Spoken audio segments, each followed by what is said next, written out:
The Thinkers, estudio creativo.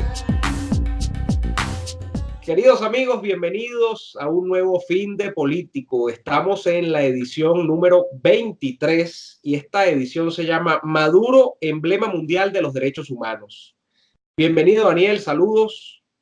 ¿Qué tal, Neomar? ¿Cómo te sientes? Bueno, muy bien. Estoy viendo varias cosas acá y el tema principal de nuestro Fin de Político de hoy obedece a esta famosa votación producida esta semana en el seno de la ONU, donde votaron, para quienes no saben, todos los países pertenecientes, adscritos a la ONU, por lo cual sería como una especie de votación dentro del esquema de la Asamblea General de la misma, donde se decidió llenar una de las dos vacantes que estaban previstas para ser llenadas por países de Latinoamérica en el Consejo de Derechos Humanos,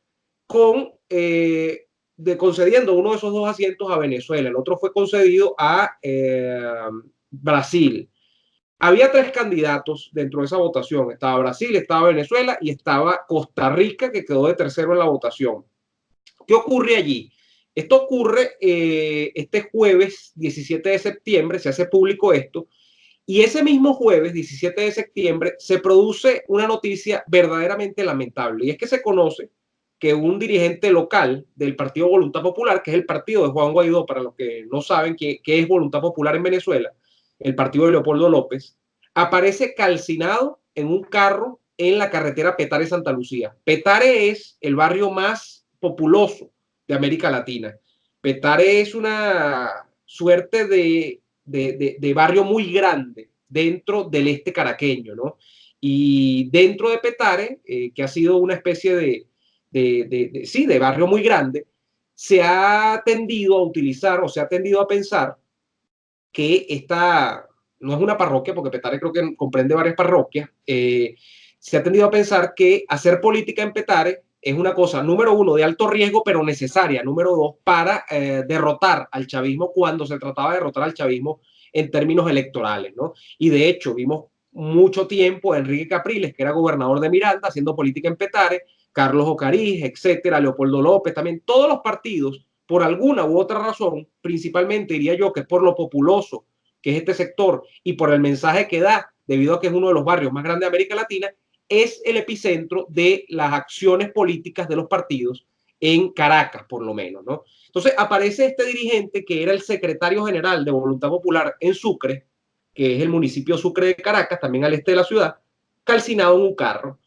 Este muchacho había en días previos, se llama Edmundo alias Pipo Rada. Pipo era como era conocido en los sectores populares, sobre todo de Petare.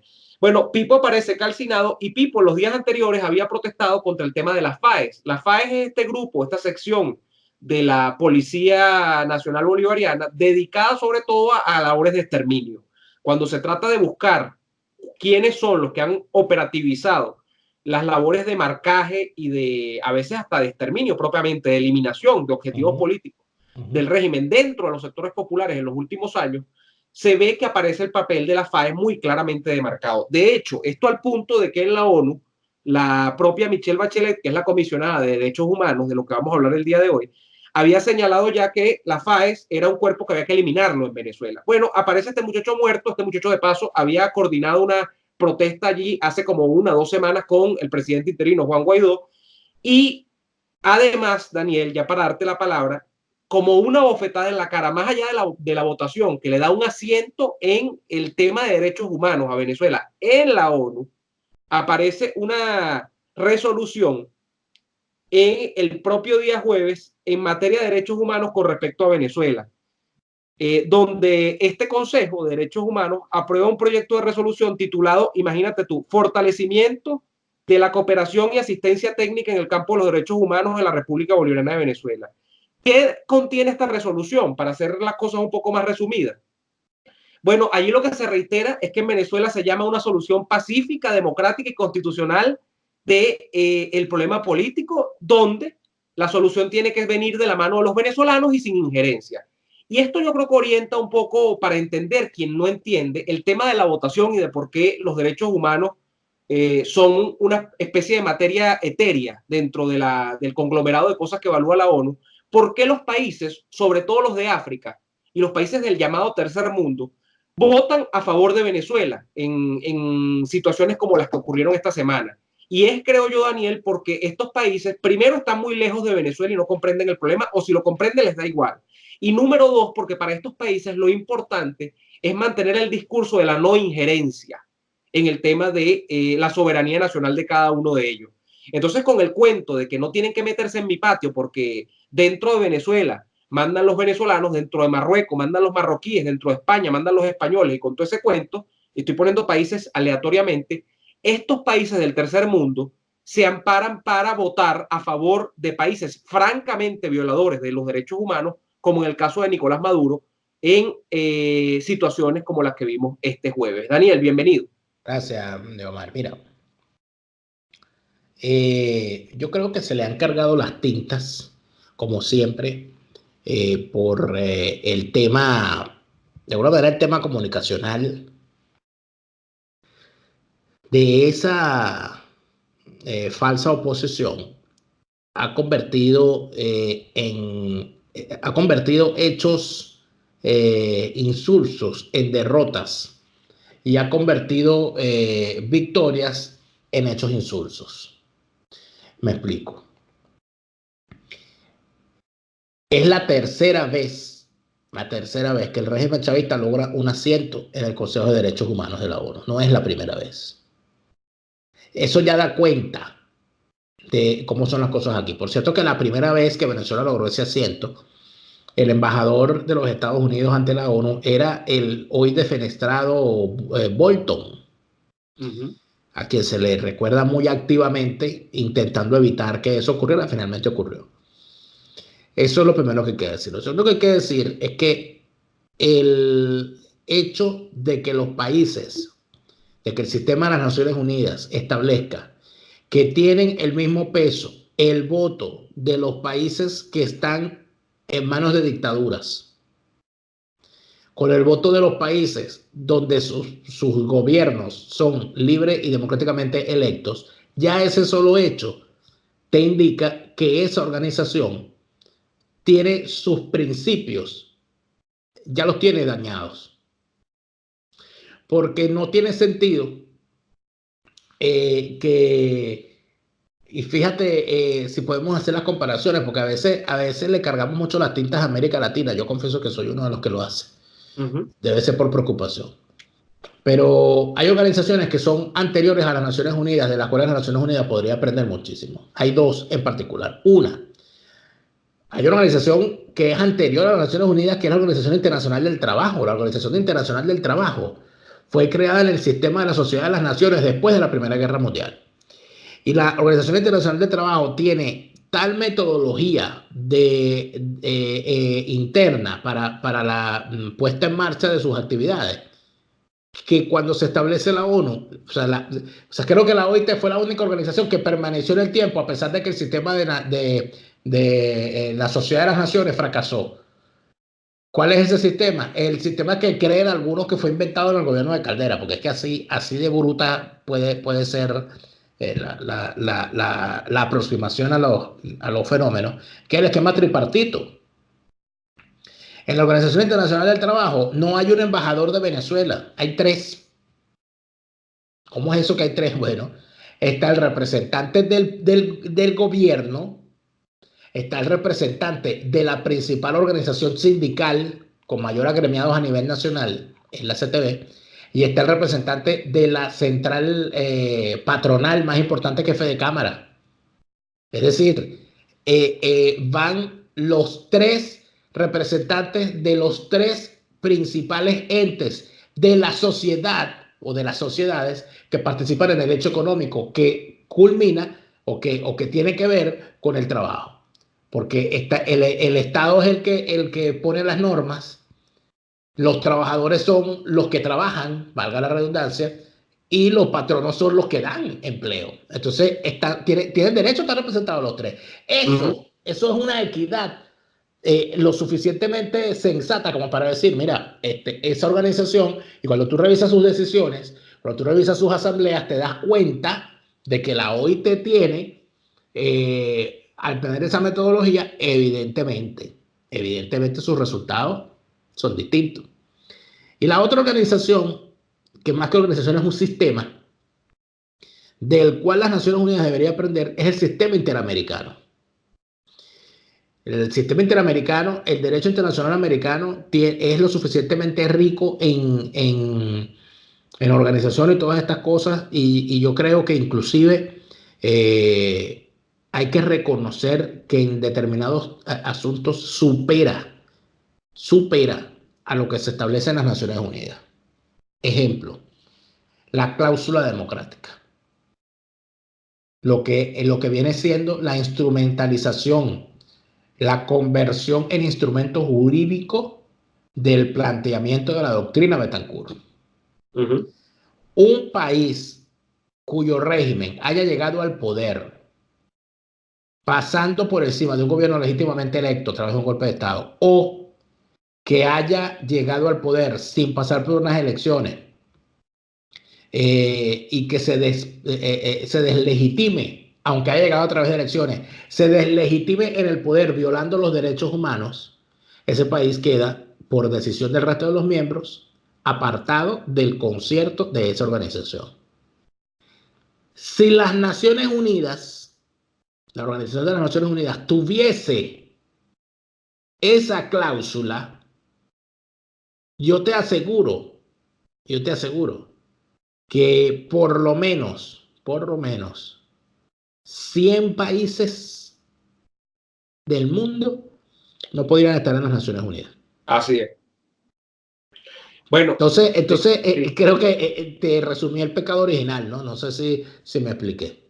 Sí, y de hecho, si a mí me toca resumir el problema de los derechos humanos, visto desde el aparato internacional que puede de alguna manera ensamblar la Organización de Naciones Unidas, yo lo catalogaría como inoperante. Vamos a traer ejemplos recientes, Daniel.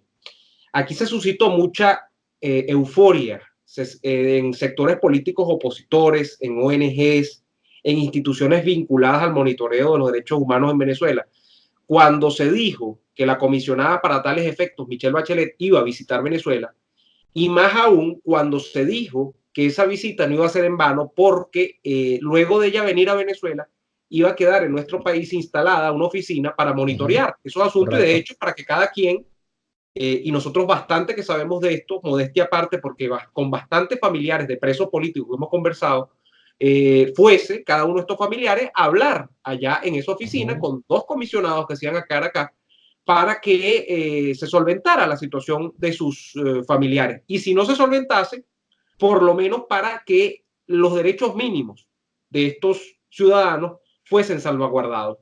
¿Qué ocurrió? En la práctica ocurrió que mientras estaba Michelle Bachelet, para los que tienen mala memoria, mataron al capitán Acosta Arévalo, se fue Michelle Bachelet, los comisionados, 2 comisionados que ella dejó en efecto acá en el país, se tuvieron que ir porque a estos personajes los persiguieron, ellos alegaron hostigamiento, alegaron persecución, etcétera. Pidieron, pero fíjate cómo son las cosas, uno de ellos, creo que fue, si no los 2, pidieron irse del país porque tenían unas vacaciones pendientes. Y ahí es donde venía la pregunta de cualquier ciudadano común. Bueno, y si tenían unas vacaciones pendientes, ¿para qué aceptaron la responsabilidad de la instalación de una oficina en Venezuela que se sabía que era una labor que demandaba largo aliento? O sea, que eso no es que usted iba a montar una oficina un lunes y el viernes de la misma semana iba a dar por concluida su labor, sino que se sabe que el problema en Venezuela es mayúsculo y que por ende la continuidad de esa oficina iba a estar dictada por una larga pauta en el tiempo, ¿no? Pero bueno, cosas del destino, esta gente se tuvo que ir y esa ilusión, esa vana ilusión, diría yo, se tuvo que fumar, que fue lo que pasó. Luego ni siquiera entiendo que llegaron recambios a Venezuela, sino que eso quedó desarmado en, ¿qué? En un mes, 2 meses. Y básicamente lo que ha ocurrido desde aquel entonces hasta esta fecha, Daniel, y con lo del concejal Rada, se ve la confirmación más o menos de esto, es una tendencia que yo me atrevería a catalogar como una tendencia de Maduro a comerse la luz porque no tiene contrapesos, porque no tiene consecuencias, no tiene ningún costo que pagar en realidad. Que es más o menos lo mismo que ocurre, lo que nos lleva a explicar, por ejemplo, el hecho de por qué no se produce la transición democrática en Venezuela. Bueno, el problema es que en ausencia de fuerzas internas, y estoy hablando tanto de la transición democrática como de la violación de derechos humanos, en ausencia de fuerzas internas que sirvan de contrapeso, de muro, de dique de contención, frente a lo que sería una especie de tentativa del gobierno central o del régimen por comerse la luz, ellos pueden comerse la luz ilimitadamente en ese sentido. Entonces, aquí estamos frente a una larga cadena de eventos que, si ustedes la quieren ver, por ejemplo, tiene hitos como los de Rodolfo González, como los de Fernando Albán, como los de el capitán Acosta Arévalo, como ahora el caso del concejal Rada. La ejecución de Oscar Pérez y su grupo. De Oscar Pérez, y si ustedes revisan, incluso estos son hitos, ¿no? Pero si ustedes se van al tema de las protestas, en un caso donde en Venezuela se ha dicho, hay gente que tiene la mirada errada y dice, no, por ejemplo, el caso en Venezuela políticamente no colapsa, es porque la gente no protesta, ¿no? Aquí hay mucha gente que ha protestado muchos años, pero si ustedes se van al tema de jóvenes, muchachos de 17, 18, 20 años, nosotros conocemos casos, Daniel, de primera mano, donde hay fotos, hay videos, que creo que la evidencia por excelencia en el siglo XXI de un crimen es un video. O sea, tú no puedes tener mayor evidencia de algo que un video porque es un registro gráfico, pero además es un registro en movimiento, o sea, casi que en tiempo real de lo que estaba ocurriendo cuando se ejecutó a una persona. Bueno, hay casos donde hay videos y donde los culpables de estos delitos están claramente identificados y no hay consecuencias. Entonces, en un mundo donde tú tienes a la ONU como especie de paraguas que está presupuesto a vigilar el tema de los derechos humanos y que en realidad no puede hacer nada, porque en realidad no hace nada, más allá de informes como el de la señora Bachelet, que fue un informe muy completo, entiendo yo en su momento, pero que en el aspecto práctico no pueden adelantar nada. Bueno, a ti lo que te queda es una colección de anécdotas. O sea, una anécdota sobre Venezuela es, oye, qué malas son qué malo es el FAES, qué fuerte lo que están pasando los venezolanos, pero hasta ahí llega. Y de hecho, ¿cómo hablar, Daniel, de derechos humanos en Venezuela, donde tú que viviste mucho tiempo en Vargas y que ahora, bueno, ni te contaría lo que está ocurriendo, donde en Venezuela no hay servicio de agua potable, donde no hay luz, que son cosas, o sea, donde todavía en el mundo hay protestas por el tema de los derechos básicos, ya se habla de estas cosas como cosas que son inseparables del ser en el siglo XXI. O sea, usted tiene que tener luz eléctrica, tiene que tener agua potable, etcétera, pero tiene que tener una prestación de servicios públicos que abarque a todo el conjunto de la población. Eso no está dado en Venezuela. Entonces, un poco la conclusión de por qué ocurre lo que ocurre es porque no hay contrapesos reales y lamentablemente, Daniel, hemos chocado con una verdad, con una realidad, y es que en realidad, más allá del reconocimiento que pueda tener Juan Guaidó, de cuánto es que dice, 55, 60 países, no sé, dentro del esquema de reconocimiento mundial a su gestión, estos países no están mucho más interesados, más allá del papel, de lo que pueda ocurrir realmente en Venezuela. La realidad, y tú lo estás viendo en Medio Oriente, con el tema de matanzas de poblaciones civiles y todo lo demás, es que poco le importa la realidad de los pueblos del mundo justamente a naciones que por muchos años estuvieron amparadas bajo la petrodiplomacia de Chávez, que todavía en el siglo XXI enarbolan discursos que lo que están es destinados a proteger tiranías endógenas, a buscar que no se meta la llamada comunidad internacional dentro de las fronteras de esos países y a afianzar el discurso anticolonial, el discurso pro soberanía de los pueblos, y que con el cuento de la no injerencia dentro de esos países, bueno, hacen y deshacen. Y en eso estamos metidos nosotros en ese mare magnum. De manera que en el campo de la ONU parece que no están las soluciones, Daniel. Parece que podría estar más bien dentro de un esquema regional de la OEA o de un esquema incluso de estados directos. Y cuando me digo de estados directos, hablo de Colombia, de Brasil, de Estados Unidos, que sabemos que ha sido un poco más arriesgado en cuanto a las decisiones de política exterior que ha tomado con Venezuela hasta cierto punto. Porque también es verdad que ninguno de estos estados están dispuestos a hacer mucho más de lo que los venezolanos podamos hacer por nosotros mismos. Y es un problema. Es un problema porque yo soy de los que parte de la premisa de que nosotros solos, frente a la indolencia del mundo, con el caso del chavismo, no podemos. Y el chavismo es una amenaza que tiene ribetes internacionales. Lo que pasa es que hay países que se niegan a verlo. Hay países a los que les es más cómodo obviar la amenaza o postergarla en el tiempo. Bueno, fíjate que dentro de todo esto, bueno, la ñapa de hoy precisamente va a tratar sobre el tema de qué aliados le quedan a Guaidó internacionalmente. ¿Qué aliados le quedan a Guaidó internacionalmente en la ñapa? En la descripción de este video tienen el enlace para ver la ñapa de esta semana. Fíjate que la cosa es tan infame que aquí siempre vamos a lo minúsculo, a lo microscópico, a lo micro, ¿no? Que, o sea, ¿cómo es posible que esta clase política haya puesto el gobierno interino como punto de honor que Venezuela no lograra el asiento en el Consejo de los Derechos Humanos por la importancia que eso tenía? Entonces ahora, por eso que yo les digo que son unos estafadores seriales, porque los tipos te utilizan un argumento para convencerte de una cosa y después el día siguiente con el mismo argumento pretenden convencerte de lo contrario. O sea, los tipos estuvieron diciendo que era necesario que Venezuela no estuviese sentada allí porque ese Consejo de Derechos Humanos es una cosa importantísima. Uh-huh. Y cuando los tipos logran los votos, entonces salen y dicen, no, que no importa, que más bien No, es positivo. porque hay muchos dictadores y tal. Entonces, No, ¿para no, qué? que más bien es positivo. No. Ha salido el bachiller Pizarro a decir que el hecho de que Venezuela haya sido electa significa que el régimen reconoce al Consejo de Derechos Humanos y las decisiones que de ahí emanan. Entonces, ¿qué es lo que ocurre? Es que este muchacho, ¿verdad? Este pobre diablo, este indigente binario del pensamiento, desconoce todo esto, pero es que además de eso cometen el grave error de arrancada que yo tengo rato diciéndolo, no porque yo sea un erudito, sino porque no entiendo. O sea, yo siempre te he dicho, yo no me creo más inteligente que el promedio. Y lo digo porque a mí igual se me queman las tajadas, como a cualquiera. O sea, yo pongo la tajada y me volteo y ya se me quemaron. Uh-huh. O las arepas no me quedan redondas, es decir, yo puedo cocinar, cómo no, pero no, yo no soy la persona más inteligente del mundo. Entonces, una cosa básica, si actualmente las Naciones Unidas tiene un total de 193 miembros y usted se afana en decirle a todo el mundo y de usar como argumento que usted tiene el apoyo de 55 países, discúlpeme, pero 55, 193 menos 55. Sí.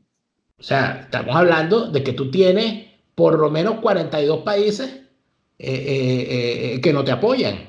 142, dices tú. 142 países que no te apoyan. Entonces, por ese lado. Por el otro lado, tienes otra situación. ¿Quiénes forman parte de ese consejo? Yo creo Interesante. que eso es Interesante. importante. Yo creo que eso es importante porque por allí, entonces ya tú vas sacando, ¿no?, la cosa. En este momento, los miembros son los siguientes países. Por los estados de África, Angola, país comunista castrista de donde es la mujer más rica de África, que es la hija del antiguo presidente de ese país, que llegó al poder gracias al apoyo militar que le dio Fidel Castro en las guerras de Angola. Angola no es la que tiene una bandera que es roja, que tiene un machete. Un machete, imagínate tú. Una cosa comunista, además roja. Imagínate tú. Imagínate tú. ¿No? Burkina Faso, un país que lo único que exporta es miseria. Uh-huh. Camerún, yo no te puedo ni contar la cantidad de cameruneses, porque entonces esta experiencia que a mí la vida me ha puesto, en Neomar, me ha permitido no enterarme de estas cosas por la prensa, ni imaginármelas, sino Uh-huh. hablar con las víctimas. Hablar con las víctimas. Tú no sabes la cantidad de amigos cameruneses que yo tengo aquí, que estuvieron conmigo en el refugio, que están conmigo en los cursos, con los pocos cameruneses que he podido estudiar, y con africanos en general que he podido estudiar. He estudiado con muy pocos africanos, pero los he conocido. Y mire, los cuentos de los cameruneses, de cómo unos muchachos, chicos, de 20, de menos de 25 años, buscan la manera de cómo demonios salir de ese país, porque en ese país no hay futuro. Uh-huh. Pero estar en el Consejo. ¿Verdad? La República Democrática del Congo, que ni es república ni es democrática. Y del Congo habría que ver. Egipto, que tiene una dictadura militar. Eritrea, que te quito yo un cuento de la cantidad de eritreos que conozco yo aquí, muchachitos que salieron, bueno, que tú les ves el tamaño, les ves la fisonomía, les ves el hambre, les ves todo, y los ves aquí tratando de echarle pierna a un país donde les es muy difícil integrarse. Si ese país está bien en materia de derechos humanos, ¿por qué se va tanta gente? Nigeria. Bueno, Nigeria, yo no sé si decir que es una especie de Venezuela africana o si decir que Venezuela es una Nigeria suramericana. Ajá, sí. Ruanda, no comments. Senegal, no comments. Sudáfrica, Bueno, Togo y Túnez. eso es por África. Esos son los de África. Uh-huh. Los de Asia y el Pacífico son Afganistán, Eso. Bahrein, Bueno, Bangladesh. Dígame tú, Bangladesh. Un país con mano de obra esclava, con un sistema de castas discriminatorias, musulmán. Ah, mira, China. China está allí, sí. Qué maravilla. Un país donde no hay derechos laborales, en realidad. Donde No hay derechos. no hay derechos de nada, políticos no hay. Fiji, las islas Fiji. Imagínate tú que las islas Fiji. ¿Cuántos habitantes puede haber en las islas Fiji? Y tienen un voto equivalente al de China. Al de China. ¿Te das cuenta? Sí. La India, uh-huh, que siempre busca estar en el Consejo de Derechos Humanos para bloquear, para que sepas, para bloquear de cualquier manera las iniciativas que se hagan contra su sistema discriminatorio de castas. Porque ellos dicen que ellos no son racistas ni son discriminadores, que eso es su cultura. No. Que eso claro. es su cultura. Toda la soberanía de los pueblos. Que una gente no pueda ir a la universidad porque en la casta en la que nació no le corresponde ese derecho, eso para ellos es una cosa culturalmente permisible y hay que respetárselo. Uh-huh. Irak, Japón, Nepal, Pakistán. Yo creo que el único que va ganando es Japón, es el único. Filipinas, Qatar y Arabia Saudita. Arabia Saudita que se hizo famoso este año, el año pasado, por el asesinato en el consulado de Arabia Saudita en Turquía del periodista Khashoggi, de cuyo crimen ha filtrado el régimen de Erdogan, ha filtrado las grabaciones, porque resulta ser que la cosa es de tal nivel que en el consulado de Arabia Saudita en Turquía había micrófonos, los tipos estaban espiados. Y Erdogan le divierte tanto meterle el dedo en el ojo a los Estados Unidos, demostrando que su principal aliado en la región es un asesino, uh-huh, que no le importó decir, sí, yo los estaba espiando, y filtró las grabaciones. Imagínate tú la grabación de todo lo que le hicieron a ese hombre. Yo prefiero no narrar aquí para no amargar. Mira, pero mira la lista que se nos va el video en la lista. Pero usted no lo habla a uno. Está violándome mi derecho humano. Sí. Por Europa Oriental está Bulgaria, uh-huh, Croacia, República Checa, Hungría, Eslovaquia y Ucrania. Uh-huh. Estados de América Latina y el Caribe: Argentina, Bahamas, Brasil, Chile. ¿Y de quién es el puesto que va a ocupar Venezuela ahorita? ¿Quién está ocupando ese puesto actualmente? Cuba. Ah, mira, claro, o sea que en realidad Cuba sigue teniendo su silla a través de sus estafetas. Los otros son México, Perú y Uruguay. Por estados de Europa Occidental y otros estados está Australia, está Austria, Dinamarca, Islandia, Italia, España y el Reino Unido de Gran Bretaña e Irlanda del Norte.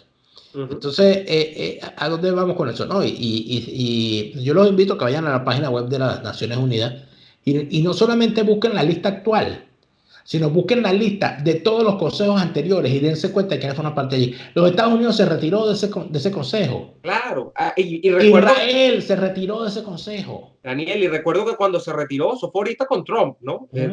Un escándalo, porque Trump es un populista de derecha, Trump es un autócrata, Trump es esto, Trump es... Pero es que, ¿qué sentido? Y aquí es donde vamos a la reflexión, Daniel. ¿Qué sentido tiene? Y yo creo que esta lista revela la naturaleza de la ONU, lo endeble de la ONU al día de hoy. Que todo el interés es armonizar una cosa que es inarmonizable, que es dentro del contexto mundial.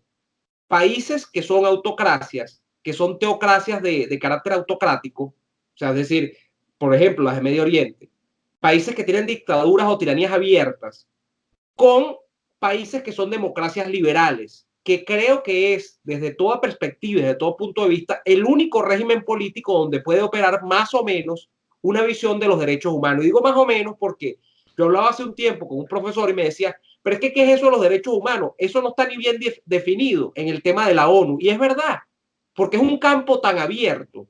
Es un campo que con aras y las miras a supuestamente poner a armonizar a este tipo de regímenes antidemocráticos con regímenes que comparten rasgos democráticos, que son la mayoría de Occidente, y aquí voy con el tema de las civilizaciones, no pueden armonizar. Y entonces los derechos humanos terminan siendo un papel que usted lo puede utilizar más o menos sabe para qué. Entonces, en esta idea de defender algo que ni siquiera tú sabes qué es, de defender algo que es claramente violado, si es que tú sabes qué es claramente violado en territorios, en países como estos que integran el Consejo donde se producen decisiones sobre la naturaleza que se está tratando, entonces la ONU termina siendo una gran pantomima. La ONU termina siendo un organismo que es muy bueno para producir, para financiar informes sobre derechos humanos, pero para vigilarlos o para protegerlos aún más es absolutamente negligente. Porque sencillamente, yo creo que aquí nace, Daniel, esta es mi conclusión, sencillamente no los puede vigilar por el hecho de que está tratando de armonizar algo que no puede armonizar. Que es que, por ejemplo, tú tengas estos países del África y no es un tema de xenofobia, no es un tema de racismo, es un tema de las visiones y los regímenes políticos que respetan versus los que no respetan. Esto que uno más o menos entiende como derechos humanos, con países que sí lo son, que son democracias liberales, que son expresión sobre todo de Occidente, de la cultura occidental. La cultura occidental, lo hemos hablado en estos fines políticos, en varios de los últimos fines políticos, y el régimen político demócrata liberal es el único que al día de hoy puede preservar una noción más o menos de respeto a la persona humana. De resto, es muy difícil. Por supuesto, dentro de esas democracias liberales hay atenuantes. Hay regímenes más tirados hacia la búsqueda del estado de bienestar, no sé, en el norte de Europa, pero a final de cuentas son regímenes que en lo político son democracias y en lo económico son economías de mercado. De resto, esas cosas, esas vainas raras, porque así lo voy a decir, que hay en el Medio Oriente, de mezclar la religión con la política, de mezclar la política con cuestiones dinásticas, donde, por ejemplo, estamos hablando, fíjate tú, Arabia Saudí es la expresión supuestamente más occidental en el Medio Oriente de lo que podría ser una teocracia. Pero es igualita, que allí voy, pero es que es igualito, porque en Arabia Saudí, ¿de dónde viene el poder? De una herencia familiar, un régimen en pleno siglo XXI. Ni siquiera es como España, que se ha atenuado a través de un método parlamentario, donde la política real, la política del día a día, se termina arbitrada por los partidos. No, en Arabia Saudí la manejan unas familias que, bueno, a través de una dinastía, que además controla, imagínese usted, el negocio petrolero, porque el negocio petrolero es de las familias, mantiene un país controlado. Muy rico, además, para la extensión de territorio que tiene. Entonces, eso es inarmonizable al día de hoy. Occidente es la única expresión, y aquí es donde yo le doy la razón a Trump, ¿vale? Yo siempre caigo en esto. Por eso es que la palabra clave es globalismo. Esa vaina de querer armonizar cosas que no pueden armonizar son un error. Y la ONU está metida en esa trampa al día de hoy. La ONU, por eso es que, mira, al paso que vamos, Daniel, la herencia de la sociedad de naciones devenida de las experiencias fatídicas de la Segunda Guerra Mundial, eso quedó en el pasado. O sea, lo que queda de la ONU es el bagazo, como diría uno. O sea, ninguna de las áreas que pretende atenazar la ONU para imponer una visión que debería ser la visión de lo más granado, lo más humano al día de hoy, que es la visión de la democracia y de la economía de mercado en el plano económico, bueno, no tiene manera porque ellos están en el tema multicultural, multipolar, en el tema de darle voz y voto a gente. Imagínate tú, Cuba en derechos humanos, China en derechos humanos, o sea, que no tienes manera, porque es que siempre sale el caso de que no hay que ver los derechos humanos desde otro paradigma, desde otra perspectiva. No lo hay, porque no hay respeto a la persona humana, y cuando tú pierdes el respeto hacia el individuo, hacia la persona humana, no tienes ningún respeto de ningún tipo por los derechos humanos, independientemente que tú digas que es que nosotros tenemos nuestra propia visión de los derechos humanos, como pretenden hacer siempre este tipo de regímenes antioccidentales y antidemocráticos que lamentablemente están cabalgando a lo largo y ancho de todo el mundo. No solamente están en el Medio Oriente. Para más noticias y para más verbigracia, Venezuela. Metido en pleno occidente y metido enfrente de los Estados Unidos haciendo lo que está haciendo. Entonces, bueno, esa es la conclusión. Mira, yo lo que te puedo decir es que si se parte, pues, como conclusión, ¿no? Si se parte del principio de que los violadores de los derechos humanos son los estados, ¿ok? No las personas. Una persona no le viola los derechos humanos a otro. Quien viola los derechos humanos es el Estado, ¿ok? Eso es un concepto básico en el derecho. No tiene ningún sentido que la Organización de las Naciones Unidas, donde están representados los estados, tenga un Consejo de Derechos Humanos donde los miembros son todos violadores de derechos humanos. Ojo, es que no debería existir ese ente. Lo que debería existir es un tribunal internacional donde todos los países, todos, sin excepción, tengan que responder ante jueces sin dictámenes políticos cuando ocurren violaciones de los derechos humanos. Eso sí debería existir. Pero un consejo para discutir políticamente sobre los derechos humanos entre los representantes de los estados que violan los derechos humanos, todos, porque todos son violadores de los derechos humanos, no tiene ningún sentido. Sería como tener un consejo de defensa del toro de Lidia, donde todos los miembros sean toreros. Claro. O sea, eso no. O sea, el torero va a matar al toro de Lidia, porque esa es su labor, pues, su actividad, su oficio. Y esto no es ni una defensa ni una condena, es un hecho. Es un ejemplo. No, el derecho de los toros de Lidia, porque ¿quiénes son los toreros? O sea, no tiene ningún sentido. Yo creo que eso es lo importante. En tal sentido, lo que sería bueno decir es que nada bueno va a salir de ese Consejo de Derechos Humanos, nada bueno ha salido y nada se puede esperar de él. Si usted no quiere que el régimen de Nicolás Maduro esté representado en un organismo internacional, túmbelo.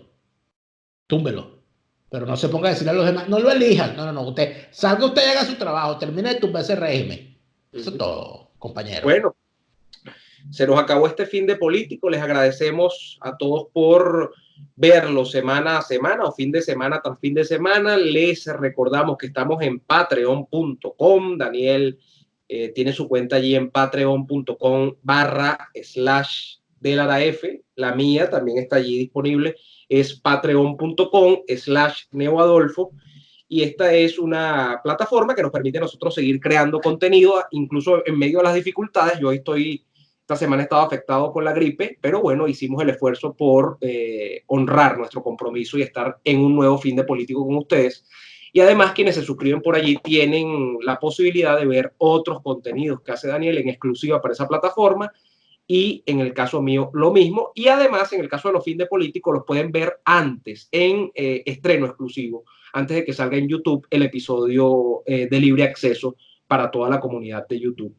Bien, les agradecemos por vernos, les agradecemos además que se suscriban al canal, en este caso mi canal, se suscriban acá abajo, le dan me gusta al video, activan la campana para que les salgan las notificaciones. Abajo en la caja de la descripción consiguen el enlace al canal de Daniel, que es, parece ¿cómo se llama esto de los aeropuertos? No me acuerdo. Soy un mimo. Ajá, o un mimo, parece más bien.